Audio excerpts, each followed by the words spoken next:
কি বলবো কি দেখাবো ওয়েদারের প্রবণতা। তারপরেও লাভলি ভিউয়ার্সরা এত বেশি ভালোবাসেন যে গার্ডেনের আনাচে কানাচে যা যেখানে আছে সব কিছুর আপডেট আপনারা চান। এই যে দেখুন ওয়েদার, এই ওয়েদারে বলুন আমি নিজেই তো জমে যাই, গাছপালার আপডেট আমি কিভাবে দেব। হ্যালো এভরিওয়ান, আসসালামু আলাইকুম। কেমন আছেন আপনারা সবাই? আলহামদুলিল্লাহ, আমাকে দেখে তো বুঝতেই পারছেন আমি কতটা ভালো আছি। ভাইরে ভাই, এত কষ্ট করে সারা সামারটি ভরে গার্ডেনিং করলাম, তারপরে আল্লাহ পাক অনেক রিজিকে দিয়েছে, খেয়েছি। শেষের সময় কিছুটা গাছে আবারও ফলন এসেছিল, খাদ্য দেওয়ার কারণে খুব কুইক বড় হয়ে যাচ্ছিল। কিন্তু ওয়েদার তো একেবারেই সাপোর্ট করছে না। বাতাস আছে তা তো আলাদা, এ তো ভাই বোনাস এদেশের জন্য যে বাতাস তো বইবেই। তার উপরে টানা যদি বৃষ্টি হয় প্রতিদিন, সেই ভিতর আপনারা কিভাবে আপনাদের গাছের সেই ফলন করবেন, গাছের সেই উদ্বিগ্ন যে জিনিসগুলো তা করবেন। আমি তো আসলে করতে পারছি না, বাতাসের প্রবণতা তো দেখতেই পাচ্ছেন, আর বৃষ্টিতে গাছপালা একেবারেই দেখুন একেবারেই নষ্ট হয়ে যাচ্ছে। এই যে দেখুন সিম গাছগুলো নতুন করে ফুল এসেছে, ফল দিচ্ছে, কিন্তু টিকিয়ে রাখা মুশকিল, কারণ এদেশের বৃষ্টি বাংলাদেশের বৃষ্টির থেকে অনেক আলাদা। এদেশের বৃষ্টিতে এত বেশি ঠান্ডা থাকে যে কি বলবো, সব গাছপালা নষ্ট করে ফেলে। দেশের লোকজন বলে বৃষ্টি হলে তো গাছ ভালো হয়, কিন্তু সেটা দেশের জন্য। আমাদের দেশের ওয়েদারে, ট্রপিক্যাল কান্ট্রিতে যে কোনো ধরনের ওয়েদার গাছের জন্য ভালো। অনেক রোদ উঠলেও গাছের জন্য ভালো, অনেক বৃষ্টি হলেও গাছের জন্য ভালো। কিন্তু আমাদের এসব দেশের ভাই কি আর বলবো। দেখুন, চলুন, আপনারা সবাই জানতে চাচ্ছিলেন আমার গার্ডেনে চিচিঙ্গার একটি গাছ ছিল, তার কি অবস্থা। চলুন আপনাদের সাথে নিয়েই দেখাচ্ছি। এই হচ্ছে চিচিঙ্গার গাছ, যা আমি আপনাদের সাথে শেয়ার করেছিলাম যে আমার করলার পটে হয়েছিল। অনেক বেশি চিচিঙ্গা আসছে এবং এসেছিল, আমি বেশ কয়েকটি খেয়েছি। কিন্তু সব থেকে প্রবলেমে যে পড়েছি, আমি কিন্তু এই চিচিঙ্গার পাতার ভর্তাও খেয়েছি, আপনাদের সাথে শেয়ারও করেছি।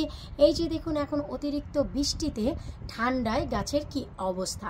এর আগে একটি ভিডিও দেখেছিলেন না, গাছের থেকে আমি করলাগুলো সব কালেক্ট করেছিলাম, হারভেস্টিং করেছিলাম শেষ সামারে। সো এই হচ্ছে চিচিঙ্গা। আমার যদি একটিও সর্বশেষ থেকে যায়, আমি মনে করব এটি আল্লাহর রহমত। এই গাছটি মার্চ মাস থেকে আমার এই পটে আছে, কিন্তু যখনই দেখলাম যে হালকা সামার এসেছিল মে মাসে, আমি এই করলার পটটি ধরেই নিয়ে আসি। আমি কিন্তু চিচিঙ্গার ফলন করিনি, আমি করলার ফলন করেছি এই পটে। ঘরে দুটি বীজ ছিল চিচিঙ্গার, আমি দুটি পাশে দিয়ে দিয়েছিলাম। একেবারে শেষের সময় জুনের শেষের দিকে চিচিঙ্গা গাছ হয়েছিল। সো কয়েকটি চিচিঙ্গা হয়েছিল যা আমি খেয়েছি, আর বাকি এখন দুটি তিনটি আছে ছোট ছোট, যা আমি তুলে ফেলবো, কারণ এই চিচিঙ্গাগুলো আর বড় হবে না। সো যতটুকু আছে তুলে আপনারা ভাজে খেয়ে ফেলতে পারবেন।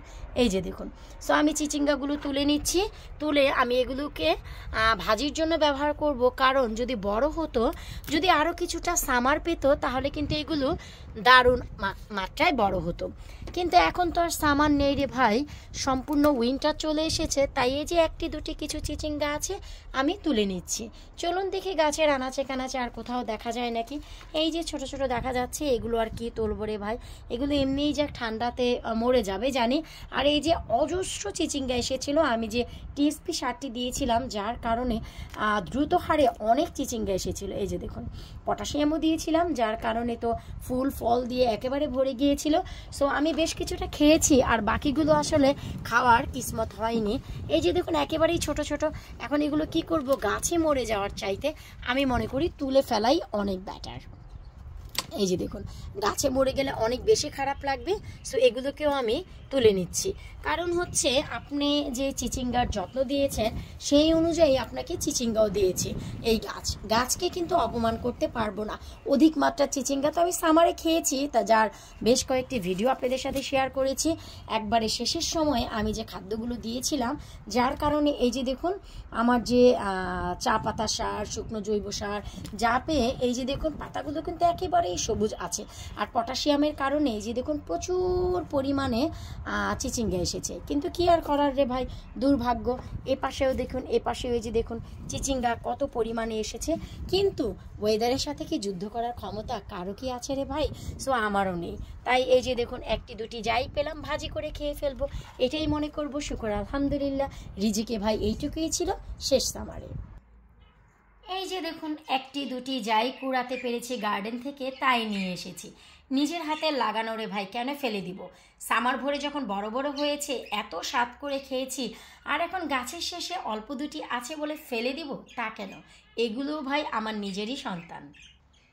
আপনাদের সবাইকেই বলবো, যারা চিচিঙ্গা বা এই কহি বা কুশি পছন্দ করেন, আমি 2024-এও এর ফলন করব।